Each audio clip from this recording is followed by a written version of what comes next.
Hello बच्चों, let's read the question. The question says in the figure A, half of the meter scale is made of wood while the other half of the steel, the wooden part is pivoted at point O. A force F is applied at the end of a steel part.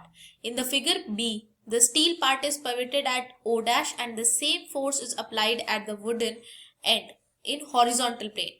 More angular acceleration will be produced in A. More angular acceleration will be produced in B. Same angular acceleration will be produced in both condition और information is incomplete. तो इसके लिए जो की concept हम use करेंगे वो use करेंगे that torque is equal to r cross F होता है. टाउ यहां टॉर्क को रिप्रेजेंट कर रहा है. आर डिस्टेंस है, डिस्प्लेसमेंट वेक्टर या डिस्टेंस बोल सकते हैं जिस पॉइंट पर टॉर्क अप्लाई हो रहा है with respect to the force, जहां पर ये फोर्स लगा रहे हैं टॉर्क के लिए. तो ये F फोर्स को डिनोट कर रहा है. ये एक पहला की कॉन्सेप्ट है. और सेकेंड चीज जो हम यूज करेंगे वो यूज करेंगे that torque is equal to I alpha. I यहां मोमेंट ऑफ इनर्शिया है, moment of inertia, and alpha यहां एंगुलर एक्सेलरेशन को डिनोट कर रहा है, एंगुलर एक्सेलरेशन. तो अगर हम फर्स्ट इक्वेशन में देखें that torque is equal to r cross F है, तो आर दोनों के लिए सेम है बिकॉज ये बोला गया है कि half of the metre scale है दोनों ही केसेस में वुड और स्टील का, मतलब ये टोटल 1 मीटर है. और जो फोर्स अप्लाई किया जा रहा है वो सेम डिस्टेंस पे अप्लाई किया जा रहा है. तो हम ये बोल सकते हैं कि दोनों ही केसेस के लिए टॉर्क सेम रहने वाला है. अब अगर दोनों ही केसेस के लिए टॉर्क सेम है तो सेकेंड इक्वेशन के थ्रू हम ये कह सकते हैं that moment of inertia is inversely proportional to angular acceleration.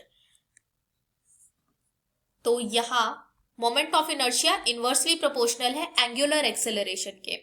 अगर हम ये जानते हैं that density of wood is less than density of steel, तो इस वजह से हम बोल सकते हैं that mass distribution of wood will be less than mass distribution of steel. और अगर I is equal to mr square होता है तो moment of inertia will be directly proportional to mass distribution. तो इस वजह से हम कह सकते हैं कि मास डिस्ट्रीब्यूशन जो होगा ज्यादा वो होगा ए वाले फिगर में, बिकॉज बाहर की तरफ स्टील है जो कि ज्यादा डेंसर मटेरियल है.